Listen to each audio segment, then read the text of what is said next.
علم به خاطر کمبود معنویات و حرص پول به بیراهه رفته است. در دنیا حکومت مردم بر مردم وجود ندارد. در دنیا حکومت پول و مادیات بر مردم وجود دارد. دنیا رو به فساد می رود و با گذشت زمان فساد بیشتر می شود. بعضی از کارهای بد هستند که غریزه های مخالفشان به طور طبیعی در ذات همه وجود دارند، مثل قتل و چپاول و خودکامگی. همه به طور طبیعی می‌خواهند جان و مالشان را حفظ کنند و هیچ کس به طور طبیعی نمی‌خواهد خودش زیر بار خودکامگی برود و همین که هیچ کس به طور طبیعی نمی‌خواهد خودش زیر بار خودکامگی برود باعث شده در دنیا قیام‌های ضد خودکامگی انجام بشود. بعضی از کارهای بد هم هستند که غریزه‌های مخالفشان به طور طبیعی در ذات آدم وجود ندارند، مثل بی‌عاطفگی و بی‌انصافی و رابطه جنسی خارج از چارچوب ازدواج.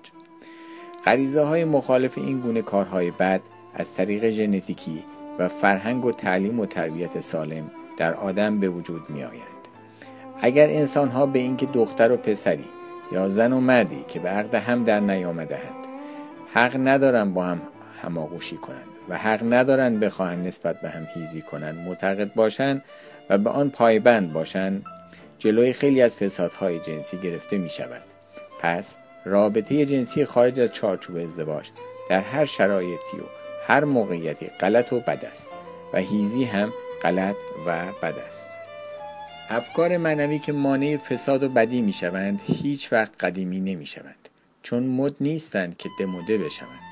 اگر پولهایی را که خرج ساختن اسلحه ها می کنند خرج کارهای انسانی مثل ساختن مسکن برای کسانی که مسکن ندارند و تولید کار شرافتمندانه برای افراد بیکار و توسعه آموزش و پرورش و امور بهداشتی و درمانی و حفظ محیط زیست و غیره می کردند، خیلی به سود بشریت بود.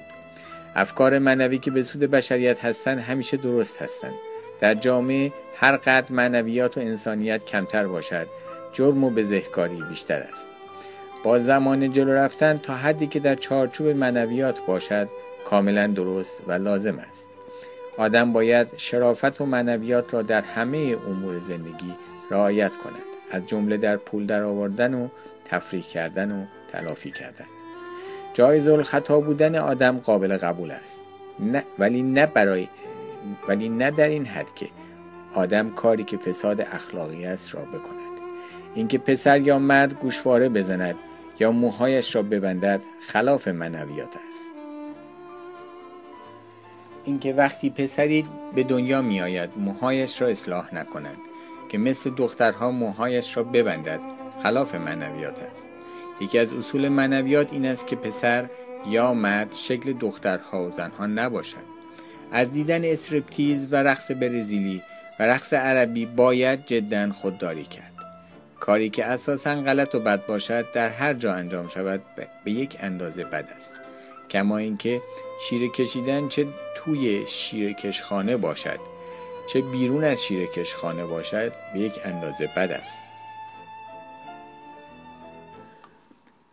وقتی زن و مرد بخواهند در یک جا شنا کنند باید مایویی بپوشند. منظور مایو می باشد نه لباس، که همه بدنشان را بپوشاند.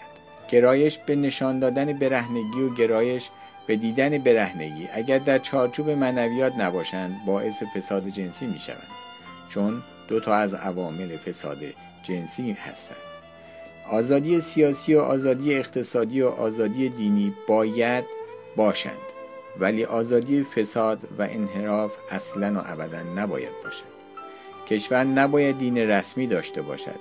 دین نباید در قانونگذاری دخالت کند، ولی شرافت و معنویات و پاکی باید در قانونگذاری دخالت کند. یعنی قانونگذاری باید بر اساس معنویات و شرافت و پاکی باشد. همه باید در مقابل قانون یکسان باشند و حقوق انسانی همه باید کاملا محفوظ باشد، چه پیرو یکی از ادیان باشند چه بیدین باشند. هیچ یک از نهادهای کشوری نباید بیش از حد قدرت داشته باشند.